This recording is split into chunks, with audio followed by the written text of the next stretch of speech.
नमस्ते दोस्तों, मैं आपका दिल से स्वागत करती हूँ। दोस्तों, मैं बहुत खुश था क्योंकि मैंने अपनी पसंद की लड़की से शादी की थी। मेरी पत्नी बहुत सुंदर थी। सुहागरात को मैं जैसे ही उसके करीब गया तो वो वॉशरूम के बहाने खिड़की से भाग गई। मुझे बहुत हैरानी हुई थी। जब मैंने अपनी माँ को बताया तो उन्होंने एक लड़की को मेरे कमरे में लाकर कहा कि ये तुम्हारी परेशानी दूर कर देगी। उसके बाद वो मेरे करीब आने लगी और फिर उसने मेरे साथ रात भर। दोस्तों, कहानी आगे बहुत ही मजेदार होने वाली है। कहानी को पूरा सुनने से पहले आपसे हमारी हाथ जोड़कर विनती है कि अभी तक आपने हमारा चैनल सब्सक्राइब नहीं किया है तो कर लें। दोस्तों, आखिर वो दिन आ गया था जिसका मुझे बेसब्री से इंतजार था। मेरे जज्बात इस तरह से उबल रहे थे जैसे पानी चूल्हे के ऊपर उबलता है। आज मेरी जिंदगी की सबसे खूबसूरत रात थी। मेरे सपने सच होने वाले थे। मैं खुश था, बहुत खुश था। वह मेरे सामने बैठी थी। मैं उन खुशनसीब लोगों में से था जिन्हें उनकी खुशी मिल जाती है, वरना दुनिया में कितना दुख है ये तो हम सब जानते ही हैं। मुझे उसकी आंखों में अपना भविष्य दिखाई दे रहा था, वो भविष्य जिसमें मैं बहुत खुश रहने वाला था। लेकिन न जाने उसे क्या हुआ कि वो मेरे सामने से उठकर चली गई। ऐसा लगा कि जो बात की डोरी मैंने उसके गले में डाली थी उसे उसने तोड़ दिया और वो पता नहीं कहाँ चली गई। आज भी हमारे समाज में ऐसी बातें बनाई जाती हैं जो महिलाओं के खिलाफ होती हैं। अगर कोई कहता है कि उसे शादी करने का शौक है तो ये कहा जाता है कि तुम्हें बड़ा शौक चढ़ा है, तुम्हें शर्म आनी चाहिए। लेकिन इसमें ऐसी कौन सी बात है? शादी तो इंसान को करनी ही होती है। मैं भी उन मर्दों में से था जिन्हें शादी करने का बहुत शौक था। मेरी बात का कोई गलत मतलब नहीं है। मैं बस ये चाहता था कि मेरी एक पत्नी हो जो बहुत ही सुंदर हो। मैं उससे बहुत मोहब्बत करूंगा। मैं चाहता था कि जब मैं रात को घर आऊं तो वह मेरा इंतजार कर रही हो, मेरी तरफ प्यार से देखे और कहे, कहाँ रह गए थे आप? मैं तो आपके बिना परेशान हो गई थी। फिर कहे, चलो मुंह हाथ धो लो, मैं खाना गर्म करती हूँ। बस ये छोटी छोटी बातें, छोटी छोटी हरकतें मुझे बहुत अच्छी लगती थी। मेरा दिल करता था कि मेरी जिंदगी में कोई ऐसा हो जो ये सब कुछ करे। तो इसमें क्या बुरा था? मुझे बच्चों का भी बहुत शौक था। मेरी शादी का दूर दूर तक पता भी नहीं था, पर मैंने पहले से ही अपनी पत्नी के लिए न जाने कितना कुछ बनवा रखा था। यहाँ तक कि मंगलसूत्र, सोने की अंगूठी, सोने की बालियां, साड़ियाँ, कपड़े, जो भी मुझे अच्छा लगता था मैं उसके लिए ले लेता था। और ये बात मैंने घर में किसी को भी नहीं बताया था। मैंने अपने कमरे में ही एक जगह बना रखा था जहाँ ये सब कुछ छिपा रखा था। मैं चाहता था कि जब मेरी पत्नी मेरी जिंदगी में आए तो मैं उसे ये सब कुछ दूं। वो कितनी खुश होगी। इंसान बहुत कुछ सोचता है कि अपनी पत्नी के लिए बहुत कुछ करेगा, लेकिन कभी कभी हालात उसका साथ नहीं देते। अभी मेरे हालात अच्छे थे तो मैं उसके लिए पहले से ही सब कुछ लेकर रखना चाहता था। अब आप लोग सोचेंगे इसमें क्या बुरा था, और इस बात से भी अंदाजा लगाएं कि मैं कितना अच्छा और मोहब्बत करने वाला पति साबित होता। लेकिन मेरी जिंदगी में कुछ और ही होने वाला था। मेरा नाम रोहित है। मैं एक आरती नाम की लड़की से बहुत ज्यादा मोहब्बत करता था। वह बहुत गरीब घर से थी पर बहुत ज्यादा खूबसूरत थी। हम लोग एक दूसरे के रिश्तेदार नहीं थे, लेकिन मोहल्ले में एक दूसरे के साथ काफी जान पहचान थी। जब भी उनके घर में कोई शादी वगैरह का माहौल होता तो हमारे घर से लोग जरूर जाते थे, और जब हमारे घर में कोई फंक्शन होता तो उनके घर में भी दावत दी जाती थी। वो लोग भी खुशी खुशी आते थे और हमारे हर दुख सुख में शामिल होते थे। माँ कहती थी कि लोग गरीब हैं लेकिन अच्छे हैं। इसी तरह वे हमें भी बुलाते थे। मैंने ऐसे ही किसी फंक्शन में आरती को देखा और मुझे वो पसंद आ गई। हम लोगों का फोन पर संपर्क हो गया, मोहब्बत का इजहार हो गया और मैंने उसे ये भी बता दिया कि मैं उससे शादी करना चाहता हूँ।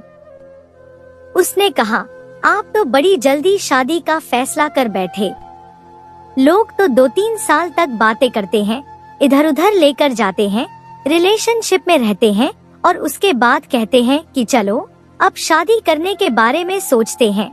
मैंने कहा, हाँ, क्योंकि मुझे किसी की बेटी या बहन को 3-4 साल तक अपने साथ सिर्फ इसलिए नहीं रखना कि मैं शादी का फैसला नहीं कर पा रहा हूँ। मुझे ऐसा लगता है कि ये सब ठीक नहीं है।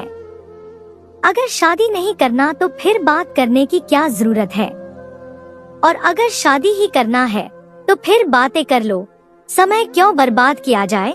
आरती को मेरी ये बात बहुत अच्छी लगी। उसने कहा, आपकी सोच बहुत अच्छी है, मैं तो आपकी फैन हो गई हूँ। मैंने उससे कहा, फैन हो गई हो या मुझे ये कहना चाहती हो कि तुम्हें भी मुझसे मोहब्बत हो गई है। उसने हंसते हुए कहा, हाँ, यही समझो। उसने पूरी बात नहीं बताई, लेकिन मुझे अंदाजा हो गया कि मैंने उसका दिल जीत लिया था। वो भी मान गई और हम लोग ये प्लान बनाने लगे कि एक दूसरे के घर रिश्ता लेकर बात करें, ताकि घर वाले भी यही समझें कि शादी उनकी मर्जी से हो रही है, लेकिन इसमें हमारी मर्जी भी शामिल हो। क्योंकि हमारे कुछ जानने वाले लोगों ने भी इसी तरह किया था और आज तक किसी को पता ही नहीं चला था कि ये मोहब्बत की शादी है। हमने भी ऐसा ही प्लान बना लिया। किसी भी काम को करने के 2 नहीं 3 तरीके होते हैं। एक सही होता है, एक गलत होता है और एक समझदारी वाला रास्ता होता है। हमने समझदारी वाला रास्ता चुना था। अगर हम अपने अपने माँ बाप को कहते कि हमें एक दूसरे से मोहब्बत हो गई है और शादी करना चाहते हैं, तो वो लोग तब भी हमारी शादी करवा देते। लेकिन फिर सारी जिंदगी उनके दिल में ये बात रहती कि हमने तो अपनी मर्जी कर ली थी। और फिर मानो या न मानो, जब आप इस तरह से पसंद की शादी करते हैं तो आपके घरवाले आपके खिलाफ हो जाते हैं। कहीं ना कहीं उनके दिल में बात आ जाती है जो कभी कभी उनकी जुबान पर भी आ जाती है। फिर इस तरह रिश्ता खराब होता है। मैंने माँ से बातों बातों में कहा कि वो लड़की मुझे अच्छी लगती है, क्योंकि अगर मैं ये कहता कि मुझे लड़की पसंद है तो इस बात को इतना बुरा नहीं समझा जाता। लेकिन अगर आरती अपने घर वालों को मेरे बारे में बताती तो इसे बुरा समझा जाता। मेरी माँ ने कहा, लड़की तो बहुत खूबसूरत है, मुझे भी अच्छी लगती है, देखी भाली लड़की है, लेकिन लोग हमारी हैसियत के नहीं हैं। माँ का कहना था कि बहुत गरीब है, आना जाना तो ठीक है, लेकिन रिश्तेदारी रखना एक बड़ा फैसला है। पर मैंने माँ को कहा कि जब हमें किसी चीज की कमी नहीं है तो क्या फर्क पड़ता है, और लड़की को इस घर में आना है, हमें अपनी बेटी तो नहीं देनी। घर जायदाद तो तब देखी जाती है जब लड़की का रिश्ता देना होता है।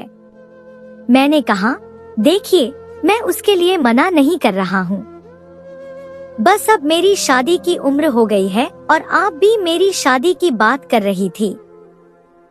आपने खुद ही कहा कि देखी भाली लड़की है, मैंने भी देखी हुई है, जो आपको ठीक लगे आप कर लें। बाकी गरीब घर से लड़की लाएंगे तो बहुत अच्छे तरीके से एडजस्ट हो जाएगी। अगर अमीर घर से लाएंगे तो फिर हमें उसके साथ एडजस्ट करना पड़ेगा।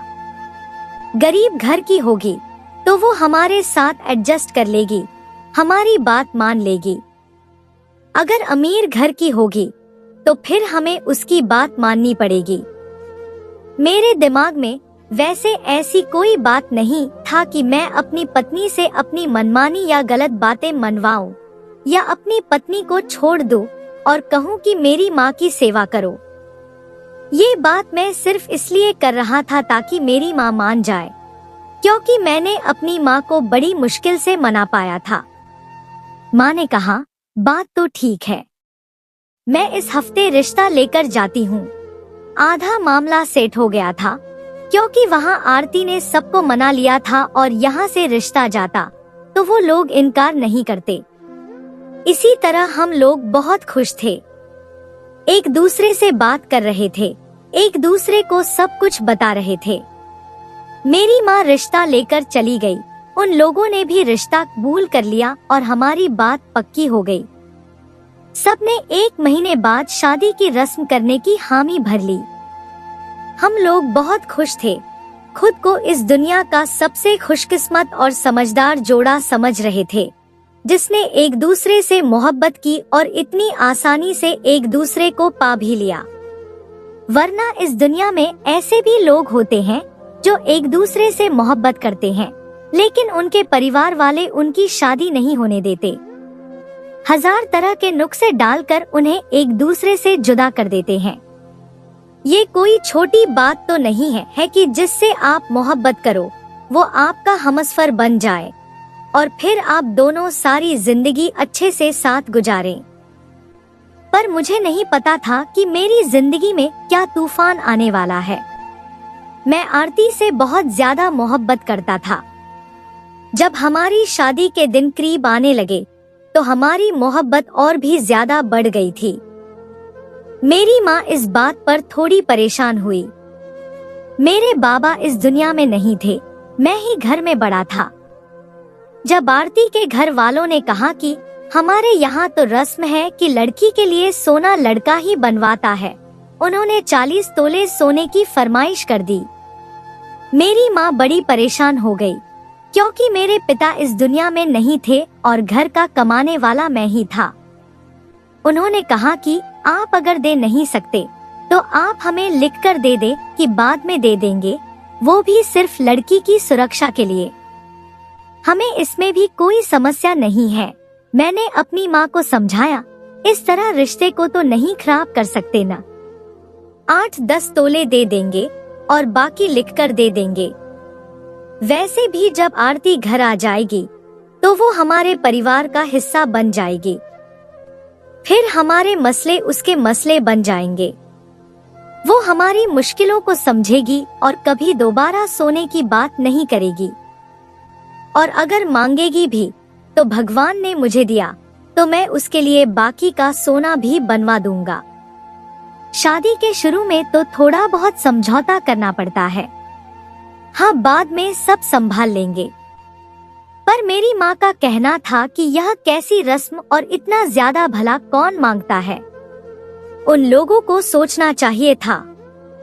मैंने उनको समझाया कि यह सिर्फ एक रस्म है, एक जरूरत है, इसके बिना शादी नहीं होगी और यह हमारे समाज में एक आम बात है। लेकिन मुझे इस बात से कोई फर्क नहीं पड़ता था कि सोना ज्यादा लिखा जाए या कम, क्योंकि मैं तो आरती से बहुत ज्यादा मोहब्बत करता था। हम कौन सा एक दूसरे को छोड़ने वाले थे। अगर साथ रहते तो वह क्यों बार बार कहती कि मुझे सोना चाहिए, और फिर मैं उसे छोड़ थोड़ी देता कि वह मुझ पर केस कर देती कि उसने लिख कर दिया था, अब यह दे नहीं रहा। हमारी तो पहले से ही इतनी ज्यादा मोहब्बत थी कि हमें दुनिया की कोई ताकत भी जुदा नहीं कर सकती थी। और यह सोना भी तो आरती के साथ हमारे घर ही आ रहा था, उसके पास रहे या मेरे पास, एक ही बात थी। इसीलिए मुझे कोई परवाह नहीं था। मैंने कहा कि लिख दिया जाए, क्योंकि मेरे बाबा नहीं थे और न ही कोई भाई था, तो मैं ही फैसला करने वाला था। मेरी माँ ने मुझे कहा था कि इस तरह की कोई बात हो तो पहले सोच समझ के करना, लेकिन वहाँ पर क्या सोचता समझता और हमारी बेइज्जती हो जाती।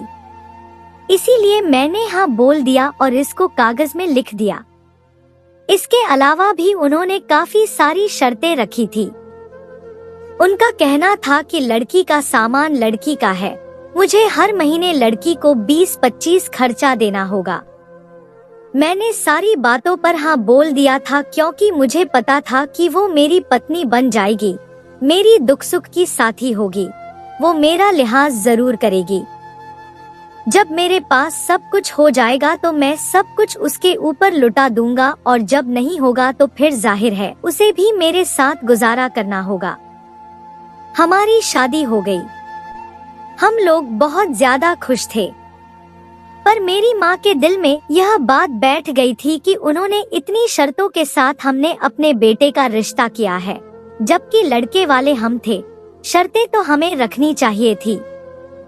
मैंने उनको कहा कि आप इन बातों को छोड़े, जो होना था हो गया। हमारे घर में भी कुछ रस्में होनी थी। आरती को उसके कमरे में भेज दिया गया था, जबकि मैं अभी बाहर बैठा था। मेरी माँ मुझे कह रही थी कि हर बात पर हाँ नहीं करते, ये सारे मामले बहुत ज्यादा नाजुक हैं, जो तुमने 5 मिनट में हल कर दिए। मैंने कहा कि मैं वहाँ क्या करता, अदालत लगाकर बैठा रहता या उनको कहता कि मुझे सोचने के लिए 1 हफ्ते का वक्त दिया जाए। माँ, आप भी क्या करती हैं? अब वो मेरी पत्नी है, इस घर की सदस्य है। कोई परेशानी नहीं होगा, सब कुछ ठीक हो जाएगा।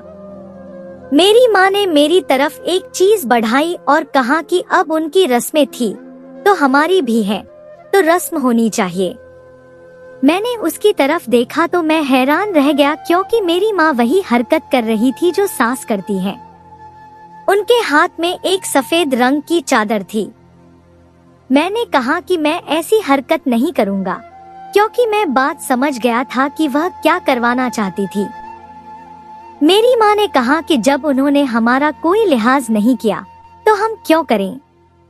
इतने मान से इस लड़की को हमारे साथ भेजा है, बड़ी अच्छी लड़की है, तो पता भी तो हो कि वह वाकई अच्छी है या नहीं।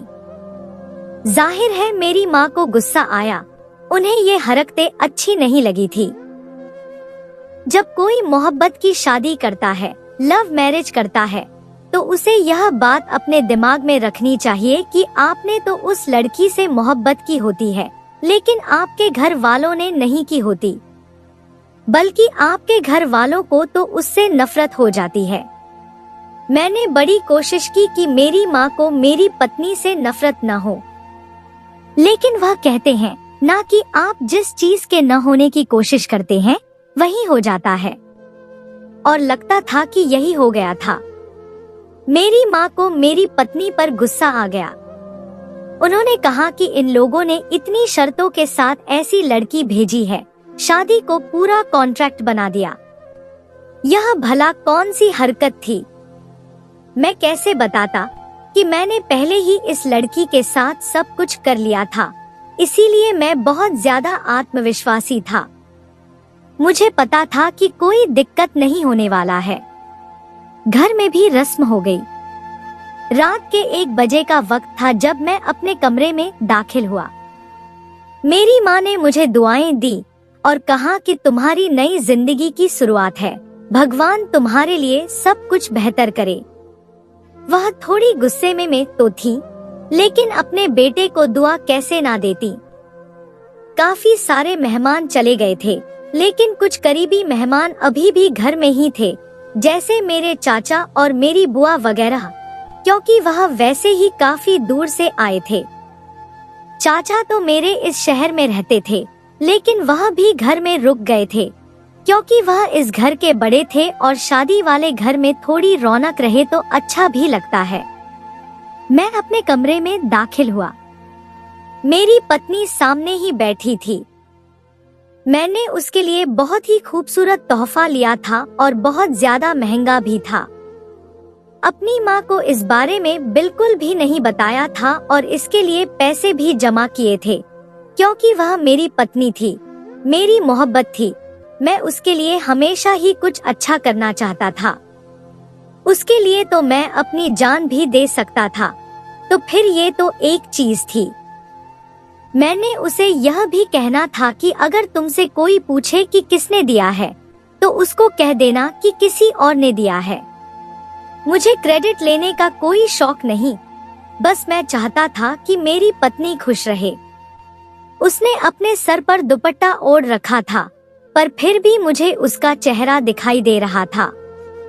वह भी मुस्कुरा रही थी और बहुत ज्यादा खुश थी। मैं भी बेहद खुश था। मैंने अपनी शेरवानी उतार दी और उसे एक साइड पर रखा। मैं मुंह धोने चला गया, अपने आप को थोड़ा फ्रेश किया और इसके बाद वापस कमरे में आया। मेरी पत्नी अभी भी मेरे सामने बैठी थी। क्या खूबसूरत लम्हात थे। कहते हैं कि जिस इंसान को उसकी मोहब्बत और उसकी मनपसंद औरत इस दुनिया में मिल जाए, उससे ज्यादा खुश नसीब और कोई हो ही नहीं सकता, जैसे मैं इस वक्त खुश नसीब था। मेरी खूबसूरत पत्नी की मुस्कान मेरी रूह को छेड़ रही थी और मैं उसके साथ अपनी जिंदगी की शुरुआत करना चाहता था। मैं बहुत ज्यादा खुश था। मैंने उसका घूंघट उठाया और मैंने कहा कि तुम कितनी ज्यादा खूबसूरत लग रही हो। ये देखो, तुम्हारे लिए तोहफा लेकर आया हूँ। जैसे ही तोहफे की तरफ नजर पड़ा, अचानक कमरे में कुछ ऐसा हुआ कि मेरे कदमों तले से जमीन निकल गई। इस दुनिया में बहुत कुछ होता है जो अजीब होता है, जिस पर हम हैरान रह जाते हैं और समझ नहीं पाते। लेकिन मुझे नहीं पता था कि मेरे साथ भी कुछ ऐसा होगा, क्योंकि जो इस कमरे में हुआ था वो शायद किसी के साथ भी ना हुआ हो। मैं इस तोहफे को बड़े खूबसूरती से सजा कर लाया था, खाली इसके डिब्बे का ही 5000 का लिया था। जब मैंने इस डिब्बे को खोलने के लिए इसकी तरफ नजर डाली तो मेरी पत्नी बिस्तर से उठी, जैसे कमरे में भूकंप आ गया है या किसी ने ऐलान कर दिया है कि क़यामत आने वाली है। अपने कमरे से निकलकर भाग गई और अपने लहंगे को संभालते हुए बाथरूम की खिड़की से कूदकर कमरे से बाहर निकल गई। आप खुद सोचेंगे, आपने किसी लड़की से प्रेम किया हो, उसके लिए अपने माँ बाप को धोखा दिया हो, फिर उन लोगों की इतनी अजीब अजीब शर्तें पूरी की हो, पैसे उधार लेकर तोहफा खरीदा हो, दिल में हनीमून का प्लान भी बना लिया होगा कि हनीमून पर जाएंगे, और हर तरह से आप दिल से इस शादी को कबूल कर चुके हों, और फिर आपको पता चले कि आपकी पत्नी अचानक से भाग गई है। और भागने का कोई तरीका भी तो होता है कि बिना बताए भाग गई हो। मेरी आंखों के सामने बाथरूम में ऐसे गई कि मुझे लगा कि शायद उसको बहुत जल्दी में बाथरूम जाना है, क्योंकि दुल्हन तो बैठी रहती है, उसको पता भी होता है कि मैं उठ नहीं सकती और बेचारी ने शायद बाथरूम जाना हो। लेकिन ये क्या कि वह बाथरूम की खिड़की से कूद गई। हमारा घर जरा पुराने जमाने का बना हुआ था, खिड़कियां नीचे हो गई थी। जब घर के अंदर आते थे तो ऐसा लगता था कि 3 फुट नीचे उतर गए हैं, इसलिए खिड़कियां यूं समझे कि बहुत ही नीचे थी। और वैसे भी जिसे भागना हो वह थोड़ी सोचता है कि कितनी ऊंचाई है, कितना खतरा है, वह तो भाग जाता है। मुझे समझ ही नहीं आया कि क्या हुआ है। मैं उसे पुकारता ही रह गया और वह खिड़की से गायब हो गई। मेरी आंखों से ओझल हो गई। वैसे तो दूल्हे के साथ मजाक किया जाता है, कभी उसकी पत्नी की जगह किसी लड़के को घूंघट करा के बैठा दिया जाता है, कभी उसकी पत्नी को छुपा दिया जाता है, लेकिन हमारे घर में तो ऐसा कोई था ही नहीं। मैं अपनी बहन भाइयों और कजिन्स में सबसे बड़ा था। मेरे बाकी सारे कजिन्स और बहन भाई मुझसे छोटे थे और उनके दिमाग में इस तरह की कोई बात आने वाली भी नहीं थी, क्योंकि वो मुझसे डरते थे। मैं खिड़की की तरफ गया तो मेरी पत्नी का साया भी दिखाई नहीं दे रहा था। बाहर अंधेरा था, सारा शहर सो रहा था। हम मोहल्ले में रहते थे। हमारा घर पुराने जमाने का बना हुआ था, इसलिए जमीन के अंदर चला गया था, यानी इस खिड़की से कोई भी छलांग मार सकता था। यह कोई इतनी ऊंची नहीं थी। मुझे ऐसा लगा कि जैसे मेरे कान बंद हो गए हैं और मैं किसी ऐसे ख्वाब में चला गया हूँ, और मुझे पता चल गया कि मैं ख्वाब देख रहा हूँ और अब आसपास ऐसे देख रहा हूँ जैसे ये कोई और दुनिया है। मुझे पसीने आने लगे और मैंने बार बार बाहर देखा। वो तो ऐसे गायब हुई कि जैसे बाहर निकलते ही उसे जमीन खा गई या आसमान ने निगल लिया। मैंने उसे आवाज दी, उसे फोन पर कॉल की। उसका फोन तो कमरे के अंदर ही पड़ा था। उसने ये मेरे साथ क्या किया था? मैं बाहर निकल गया तो मुझे देखकर वो हैरान रह गए। मैंने उनको कहा कि ये क्या मजाक है, आप लोगों ने उसको क्या कहा है? वो तो कमरे से निकल गई है। मेरी माँ हैरान हुई कि क्या कह रहे हो तुम? हमने तो उसको कुछ भी नहीं कहा है। मैंने कहा कि आपको पता है ना कि मुझे मजाक पसंद नहीं है, फिर आपने इस तरह की हरकत क्यों की? मेरे साथ ही मजाक करना था। वो मेरी पत्नी है, वो दुल्हन बनी हुई है, रात का वक्त है, वो पता नहीं कहाँ निकल गई है। चाची कमरे से बाहर आ गई है और ये बात चाची ने भी सुन ली, क्योंकि चाची इस खानदान में सबसे बड़ी थी।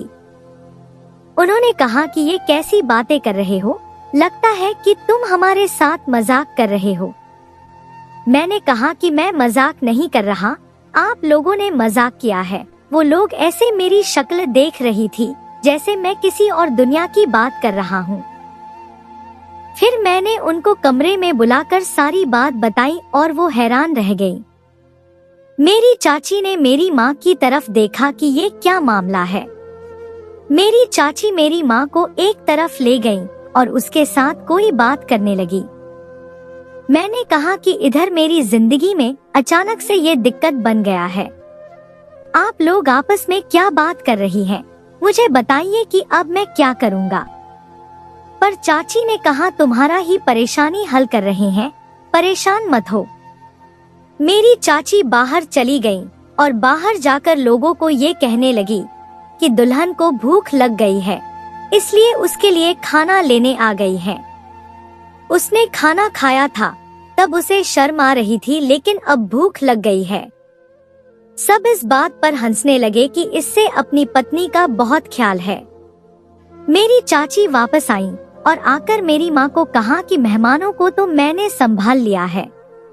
मैंने कहा कि आप लोगों ने मेहमानों को संभाल लिया, वो ना भी समझते तो मुझे कोई फर्क नहीं पड़ता था। पता नहीं मेरी पत्नी कहाँ चली गई है। पता नहीं आप लोगों में से किसी ने उसे कुछ कहा है या क्या हुआ है। मैं उसके माँ बाप को फोन करता हूँ, जाहिर है वो अपने घर पे ही गई होगी। मेरी माँ ने फौरन मेरे हाथ से मोबाइल ले लिया और कहा कि अगर वो अपने घर नहीं गई होगी तो फिर हम उसके माँ बाप को क्या जवाब देंगे। तुम्हें पता नहीं है, ऐसे मामलात में तो लोग केस कर देते हैं और उसके घर वाले तो पहले ही चालाक निकले हैं। हर बात उन्होंने अपनी मनवाई है। अगर तुमने उन्हें फोन किया और वो वहाँ भी नहीं हुई तो फिर वो हमसे ये पूछेंगे कि अगर वहाँ भी नहीं है और आपके घर भी नहीं है तो लड़की कहाँ है और उसके बाद क्या होगा? सारे मेहमानों के सामने इज्जत खराब हो जाएगी। मैंने कहा, माँ फिर आप क्या चाहती हैं कि मैं इसी तरह हाथ पे हाथ रख के बैठा रहूं? रात गुजरी, मेरी पत्नी ना जाने कहाँ चली गई है। मेरी माँ का कहना था कि अपनी मर्जी से ही गई है। मेरी माँ को तो पहले ही गुस्सा आया हुआ था, क्योंकि एक तो ये लड़की उनकी पसंद की नहीं थी, दूसरी बात कि उन्होंने जो रस्म करवाई थी वो मेरी माँ को बहुत अजीब लग रही थी और अब ये सब कुछ हो गया था। मेरी चाची जो काफी देर से खामोश खड़ी थी, उन्होंने एक बात कही। उन्होंने कहा कि मैं ये सब कुछ करना तो नहीं चाहती थी, लेकिन अब शायद यही करना पड़ेगा और तुम्हें बर्दाश्त करना ही पड़ेगा। बस तुम फिक्र मत करो, सब कुछ ठीक हो जाएगा। मैं अभी बताती हूँ कि तुम्हें क्या करना है। मेरी चाची ने ऐसे बात की कि जैसे वो सब कुछ हल कर देंगी, लेकिन ऐसा कैसे हो सकता था? हम इस चीज का हल कैसे निकाल सकते थे जो अभी तक हम समझ नहीं पा रहे थे। मेरी चाची कमरे से बाहर चली गई और मेरी माँ ने कहा कि इसलिए कहते हैं कि अपनी जान पहचान में शादी कर लेनी चाहिए, खानदान की लड़कियों का पता तो होता है। मैंने माँ से कहा कि आपका रवैया तो बिल्कुल ही अजीब है। अब वह इस खानदान की है, मेरी पत्नी है।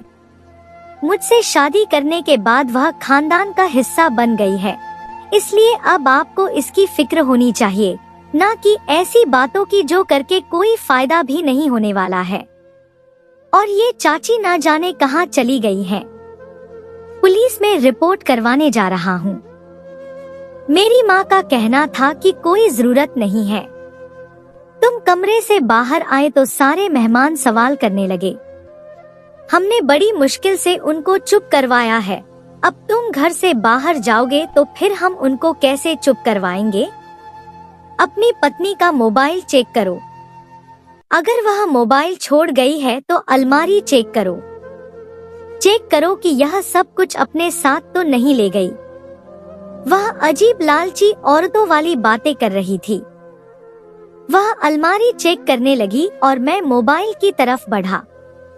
मोबाइल में ऐसा कुछ भी नहीं था और अलमारी में भी सारा सामान मौजूद था। मैंने माँ से कहा कि आपको मेरी पत्नी लालची औरत लगती है। यह देखिए, मैं उसके लिए पूरे 5 लाख का हीरो का सेट लेकर आया हूँ। उसके सामने बैठा था, उसको यह तोहफा देने वाला था। अगर उसकी नीयत यहाँ से सारा माल लेकर भागने की होती तो वह सबसे पहले यह तोहफा लेकर भागती, क्योंकि यह सबसे ज्यादा कीमती है। मेरी माँ हैरान रह गई। अगर यह बात मैं उनको ऐसे बताता तो शायद वह मुझे बहुत ज्यादा बातें सुनाती, लेकिन अब बेबस सी खामोश हो गई और कहने लगी कि तुम लोग ही जानो क्या हो रहा है। मुझे तो अपनी इज्जत और खानदान की फिक्र है।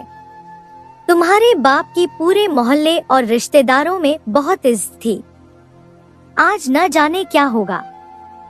थोड़ी देर के बाद मेरी चाची कमरे में आई और वह अकेली नहीं थी। उनको देखकर हम सब हैरान रह गए। मैं तो उतना ही हैरान था जितना शायद अपनी पत्नी को देखकर हैरान हो जाता कि वह वापस आ गई है। लेकिन मेरी चाची के साथ जो लड़की थी वह मेरी पत्नी नहीं बल्कि मेरी चाची की कोई मुंह बोली बेटी थी, जो मेरी चाची के बेटे की बेटी थी और मेरा कजिन मेरे भाई जैसा ही था। उसका नाम नेहा था और उसकी उम्र 17 साल थी। वह किसी से कोई बात नहीं करती थी, एक कोने में बैठी रहती थी। सुना है कि बचपन में अगवा कर लिया गया था, लेकिन उसे 24 घंटे बाद ही रिहा करवा लिया गया था और उसके बाद से वह ऐसी हो गई थी। मेरी चाची उसे कहीं लेकर भी नहीं जाती थी, लेकिन यह तो मेरी अपनी शादी थी और ये लोग हमारे मोहल्ले में रहते थे। इसको ले आई थी, लेकिन इसका इस वक्त मेरे कमरे में क्या काम था?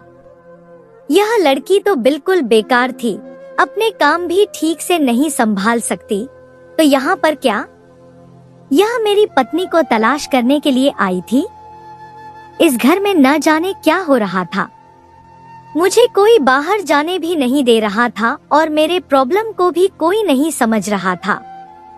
और यह सोचकर मैं पागल हो रहा था कि आरती को आखिर क्या हुआ कि वह अचानक से घर से भाग गई, वह भी बिना मुझे बताए। और गई भी तो अजीब तरीके से, जैसे गायब हो गई। पीछे कोई लेटर भी नहीं छोड़ा और कोई वजह भी तो नहीं थी। हम दोनों एक दूसरे से मोहब्बत करते थे और हमारी पसंद की शादी थी, फिर उसे यहाँ से भागने की क्या जरूरत थी? मेरी चाची ने दरवाजा बंद कर दिया और मेरी माँ के कान में कुछ कहा। मेरी माँ ने कहा कि यह लड़की तुम्हारे कमरे में रहेगी और तुम्हारे सारे मसले हल कर देगी, बस तुम इसको दूध पिला देना। मेरी माँ ने दूध के ग्लास की तरफ इशारा किया जो मेरे कमरे में साइड टेबल पर पड़ा हुआ था। मैंने कहा, क्या मतलब है कि यह मेरे कमरे में रहेगी? क्या हो गया है आप लोगों को? मेरी चाची ने मेरी माँ का हाथ थामा और कहा कि चलो यहाँ से चलो, यह सब कुछ संभाल लेगी। मैं हैरान रह गया, मुझे कुछ समझ नहीं आ रहा था कि यह सब क्या है। नेहा चुपचाप खड़ी थी, पता नहीं किसको देख रही थी, मेरी तरफ देख भी नहीं रही थी। मेरी माँ ने कहा था कि इसको दूध पिला देना, लेकिन मैं भी चुपचाप खड़ा था। मैंने कहा, जाओ यहाँ से, तो उसने सिर हिलाया। मैंने कहा, क्या चाहती हो तुम? उसने दूध की तरफ इशारा किया। मैंने उसको दूध का ग्लास पकड़ाया। उसने एक ही सांस में दूध का ग्लास खाली कर दिया और मैंने उससे कहा, अब यहाँ से चली जाओ। वह मुंह साफ करके वहीं खड़ी रही, वहाँ से जा ही नहीं रही थी और मैं सोच रहा था कि यह सब क्या हो रहा है। लेकिन उसके बाद वह मेरे करीब आई और फिर उस कमरे में कुछ ऐसा हुआ कि मैं हैरान रह गया। सुबह हुई तो मैं कमरे से बाहर निकल गया और वह बिस्तर पर सो रही थी। मेरी चाची और मेरी माँ अंदर आईं और उन्होंने उसको जगाया और नाश्ता वगैरह करवाया। मैं सुबह सुबह निकल गया था और इसलिए गया था कि मुझे एक जरूरी कॉल आई थी। मेरी पत्नी के घर वालों ने मुझ पर केस कर दिया था कि मैंने उनकी बेटी को अगवा कर लिया। यह सब कुछ प्लान था। उन्होंने हम पर इल्जाम लगाए और हमें इस मोड़ पर लाने की कोशिश की कि मैं उनकी बेटी को तलाक दे दूं और इस तरह मैं उसे बहुत सारे पैसे देने पर भी मजबूर हो जाऊं। और यही होता गया। आरती ने मुझे धोखा दिया था। वह पहले दिन से मेरी दौलत के पीछे थी और इससे पहले भी न जाने कितने लोगों के साथ यह सब कुछ कर चुकी थी।